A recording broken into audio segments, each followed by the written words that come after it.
Portrack Marsh is the remnant bit of marshland for when the River Tees used to meander through that area. So that's been marshland for a very long time, and has some of the plants there that, because there's been no fertilisers and those sort of things, we've got some orchids that you find on that site. Because the river goes through the middle of it, and although that's a barrier for humans, if you like, you have to go over the bridge, the species that inhabit the river quite often go into Portrack Marsh and go into Maze Park as well. So we're watching the seals, which is quite nice. The kids love to see the seals, and we give them a name and they shout out to the seals and they come over and see what's happening because they're quite inquisitive, so children like that. But the pupils had 2 chances to visit the site, and then also we went back into the classroom to work with the artist on some of the work they were doing, or talk a little bit more, give them a bit more information. So the pupils had been out and then wanted to know more, which was really good. We went in and then told them more, and they wanted to know more. So that gave us a slightly longer term approach with the schools. Hydrogen. It is basically the opportunity to look at some land that is wild, got thistles in it and thorns and this plant and that plant that you don't know the name of, and to them it was a new space. And what I thought there was to try and set them up as small companies. So in effect what they were doing was what I had to do in order to get the job.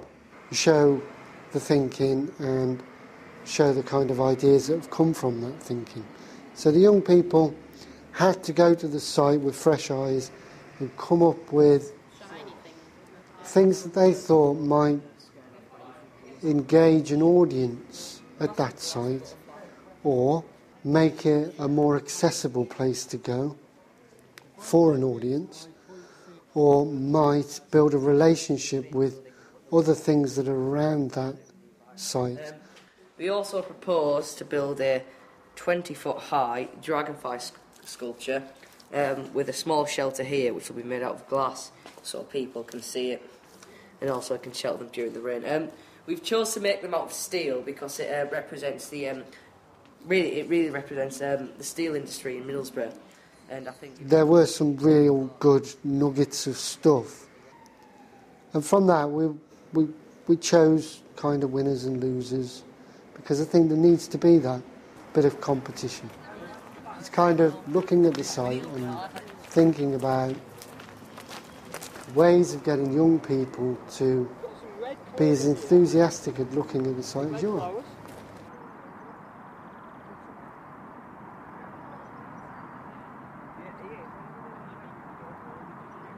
One thing we do is called the Unnature Trail, where we hide things that shouldn't be there, and they work their way through the site looking for these things. And what you find is when they're looking for those things, they start to spot other things as well. The teachers seem to think that they're a little apprehensive about doing things in the environment because they don't know everything.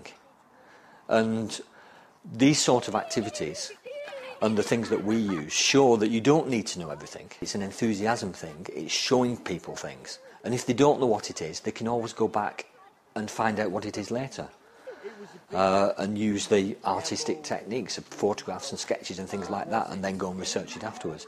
And I think it is a confidence thing, and by doing a series of sessions, some of the teachers involved, their confidence has been increased, which means they then go out themselves, whether it's in the school grounds or back to the nature reserve, and hopefully develop an interest and pass that on to the children.